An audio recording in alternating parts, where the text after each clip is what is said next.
What happened in the last round of the Rugby Championship? It's coming right up.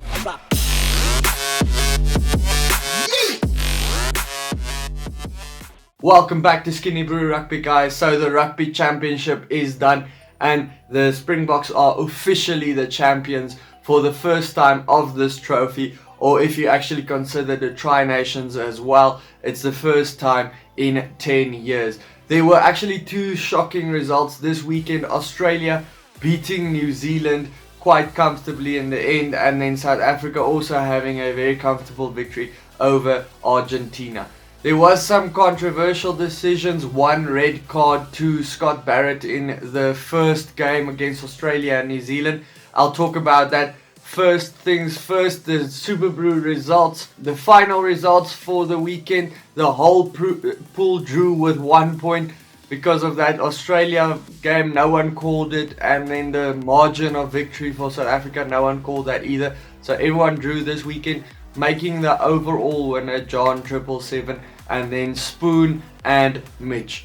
Join the Rugby World Cup pools down in the description below. I already created the pools, and all the guys that has been in the pools, I just re-invited you. Let's get into the action. The first game, Australia beat New Zealand 47-26. It was a surprising victory for sure. Australia was better throughout the game, before the red card and after the red card. They dominated all facets of play, but we will get to that. First, let's talk about the red card. I'm going to pop up some things here next to me, so I hope you can read. Otherwise, I'll try and give a link for the picture down below, or I'll just share it on the Facebook page. So just go check it out. So if you look at high tackles, the framework of a decision making for a referee, you get a high tackle or a shoulder charge, which is actually a no arms tackle. So any form of tackling without a arm. A shoulder charge is defined by having the arm behind the shoulder or behind the body of the tackler, or in a sting position, so in a sharp edge. So in that situation with Barrett, that was a sharp edge for sure. His arm wasn't trying to wrap. Getting to the decision chart, if you look at a shoulder charge, you have to look at the contact. Was there any contact with the head or neck area? In this case, yes, there was. So if it is a yes, it is a definite red card, if you can, like you can see on the decision chart. So I don't know what all the fuss is about. The only thing that might be a complaining factor is the mitigating factors that you have to look at. So that's the stuff that is making the red go to a yellow or a yellow go to a penalty. But I don't think it's clear and obvious for any of these mitigating factors, because the World Rugby laws say it should be clear and obvious, and it only takes down the red to a yellow and a yellow to a penalty. So the few factors there are is the tackler tries to change the height to avoid the head of the ball carrier. That was not the case. Scott Barrett was at the same height throughout the whole motion. Then the next one, the ball carrier suddenly drops in height. That could happen because of a previous tackle, or a slip or a trip or anything like that, where he kind of slips or falls into the shoulder. Look, to me that did happen in this one. So if anyone wants to complain, it might be about this. But I think in this situation, I hope I can put it up next to me. Otherwise, I will put links up and I will share it on Facebook. In this case, this trip or that tackle actually saved him from having even worse of a head knock. Hooper would have hit Scott Barrett straight on the shoulder. Instead, because of a previous tackle from Dane Coles, he hit him on the arm, but still in the face. So that kind of saved him, but I think it would have made the tackle worse. So I don't think that mitigating factor would be taken into account. The other mitigating factors are the tackler is unsighted previous to the tackle, no such thing, he saw it coming. And then the other one is a reactionary tackle, so it's just due to a reaction, and then there's an immediate release after trying to tackle. I don't think that happened either. So to me, going by the World Rugby framework, it is a straight red. Guys like Eddie Jones and a few Sky Sports commentators are saying it isn't. They're just blaming a French ref. I think the ref had a great game. I think it's a red. Let me know your thoughts. If there's probably any issues, it's not supposed to be with the referee's decision. It's supposed to be with the laws itself. You can't blame the referee for following the laws. That's what he's supposed to do, and the players know that as well. But as I said, Australia really, they should have won, and they would have won either way. If that was a red, yellow or a penalty, they would have won. They were completely dominant. So for me, Australia had to win anyway, and we'll have a closer look at the stats of the weekend and you'll see why. Australia scored 6 tries to the 4 of New Zealand. They had 65% possession, 81 in the first half and 53 in the second. So if you just look at that 81 in the first half, Scott Barrett got his red card in the 39th minute or something like that. And then 76% territory, so they had 87% in the first half and 67 in the second. Then tackles made, Australia had to make 110, and then New Zealand had to make a whopping 198 tackles in that game. Penalties conceded, Australia only 4, which is a great stat for them. Again, it was a low number. They've been good with their discipline. And then New Zealand, they had 8 in the game, and that was only the penalties that were called. Some of them actually weren't called because the advantage was played and they played through that advantage. So the discipline was quite poor for New Zealand anyway. So taking all those factors into account, that's why I say Australia was completely dominant in this game anyway. New Zealand, they were their own worst enemy in this game. They were under pressure on defense through the game. They missed 38 tackles in this game. That's not characteristic of the side. So missing 38 tackles, you're gonna give away a lot of tries. The halftime score doesn't really tell the full story. 16-12. The Wallabies were completely dominant in that half as well, even more dominant actually, but they did not take their opportunities. They took 50-50 passes, or most of the time they actually decided not to pass and just run in straight where someone outside was open for a try.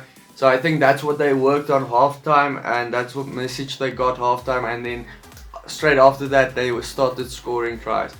I don't know if it is the red card or was the All Blacks struggling on the defense or what, but they really looked tired at the end of the game.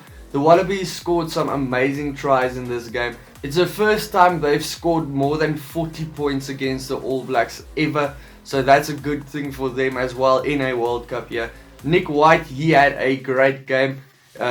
He's been getting some flack for being included above Guinea, because Guinea has been in good form, including myself. I thought Guinea had to start, but he really stood out in this game. He didn't just kick, he played a nice quick running game, sniped a bit, he did kick a lot as well. Other combo that really stood out, the Karevi-O'Connor combination really stood out at 12 and 13. That was really good for them as well. And then a very important inclusion in the team, Latu at number 2. I think it went better. The set plays went a little bit smoother. I do like Latu as a hooker. Falau Fainga, he's very dangerous behind the mauls, but an overall hooker, I think Latu is a bit better. Ultimately, only 5% of people called this prediction for the Wallabies to win on SkinnyBru. The Bledisloe game next week is going to be a great one, and it might be the first time in 17 years that Australia could win the trophy. Look, I just see a massive fight back from New Zealand next week, but Australia actually has a chance for the first time in a long time. Next up, it was Argentina going down to South Africa 13-46. No one expected this margin of victory on SkinnyBru either. Like I said, on our pool, only one, or everyone just got 1 point in the game. I said there's going to be 1 or 2 points in the game. Boy, was I wrong. Some stats of the game: tries 1 to 5 of South Africa, then 2 penalty goals from Argentina and 5 from South Africa. Possession wise, 55% for Argentina, 45% for South Africa, and territory 54% to the 46% of South Africa. So in this game, the stats weren't correlating with the scoreboard. South Africa just really had a good rush defense, and Argentina struggled to cope with that. It's the first time in 10 years that South Africa has won this trophy, and they are undefeated in 2019. They had a convincing victory over Australia, a draw against the All Blacks in New Zealand, and then this big victory over in Salta, which is also a very intimidating place to win. A lot of people actually expected a loss for South Africa over there. This will be a massive confidence boost for not only the team but the fans alike. The fans in South Africa are really tough to handle. They do ridicule the players a lot, and if something goes wrong, the players are to blame immediately, the coaches are to blame. So it is good for the confidence of the players and the team, and who could blame the fans? It has been a tough couple of years, so hopefully things are looking up. Then the front row beast, Mbonambi Nyakane, they really laid a great platform for this team. They won only two of the scrums of the opposition, but a bunch of penalties at scrum time. Like a bunch. They scrummed through them the whole time. The Argentinians are really struggling at scrum time this time of the season. The total penalty count though, 13 to Argentina and then 10 to South Africa. Both sides need to work on that a little bit and get it a little bit lower. And as I said, Argentina really just struggled with that rush defense of the Boks that they've been using since last year. The Boks made 156 tackles to the 111 of Argentina, so the Boks were defending more. Or I just think they were very aggressive on defense. There was one slip up on defense in the second minute with the rush defense. I think I'll talk about that now. But something that I need to put out there, the Boks centers, Damian de Allende and really managed the defensive line really well. There was no gaps over in that part of the field.